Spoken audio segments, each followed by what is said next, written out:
Today we're going to stop credit card numbers from coming into Salesforce with PCI-Fi. We're going to go over how PCI-Fi works, and we're going to demo an email to Salesforce with some credit card numbers. So here's my email to get started with. This email has about 13, 14 different credit card numbers on it, American Express, Discover cards, and Visa, etc. But we're not only going to have credit card numbers in the body of the email, we're also going to upload a screenshot of a credit card number as an attachment and also send that to Salesforce and see if PCI-Fi can handle that. Here's my screenshot. It really doesn't matter where it is. I can take a screenshot of the whole screen if I wanted to. As long as credit card numbers are anywhere in that image, PCI-Fi will still work. So let's find a bigger one.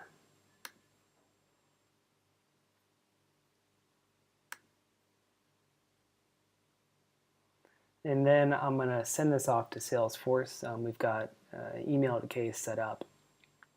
So just to reiterate, this is an email with a bunch of credit card numbers in the body of the email. If we wanted to, we could also put it somewhere in the description as well. It really doesn't matter if it's any field in Salesforce will still work. And we've got credit card numbers in a PNG screenshot that are also going off to Salesforce.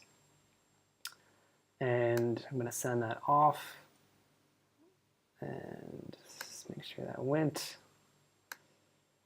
And then we're going to check Salesforce for the email.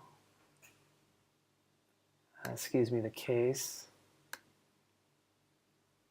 Okay, so we can already see that the description, we found a Visa and we completely masked it. But when we open up the case itself, we're going to check everywhere to make sure there's no credit card numbers anywhere on this record. So if we just look at chatter itself, we can see that a chatter event of the email, we can see everything is fully masked. Not only is it fully masked, but we know what type of credit card it was. The only exception is Discover, because I have configured PCI-Fi for Discover cards to keep the first 6 digits and the last 4. With PCI-Fi, you can either do a complete mask or a partial mask. It's really up to you. And you can do it on the credit card type level.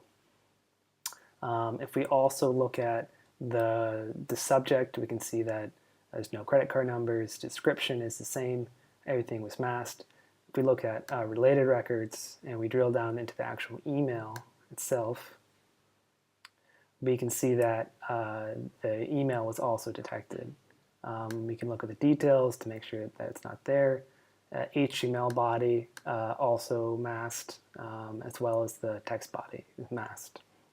So there are no credit cards at all on this.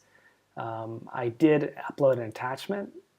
So if we go back to the case and we check on that attachment, it did have credit card numbers, and according to PCI compliance, you can't have them at all.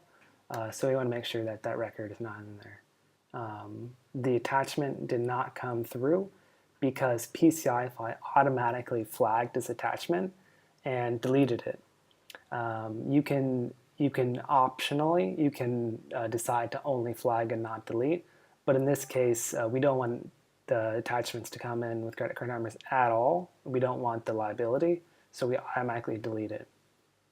And if we go to our analytics with PCI-Fi, we can actually see that event happening.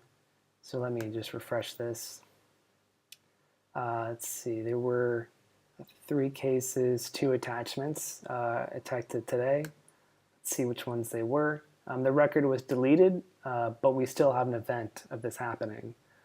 In PCI-Fi, we have logging, and logging tells you what's happening and when. This looks to be the record. And this is the actual log. It tells us that an attachment record was deleted because there was a credit card number It's still in a recycle bin for 15 days. You can empty your recycle bin if you want to permanently delete it, but we do have still the record, and we still have the ID of the record. So again, the case had 13, 14 credit card numbers sent in the email body, in the HTML body, text body, in the subject, in the description, and the attachment, and not a single credit card ended up in Salesforce.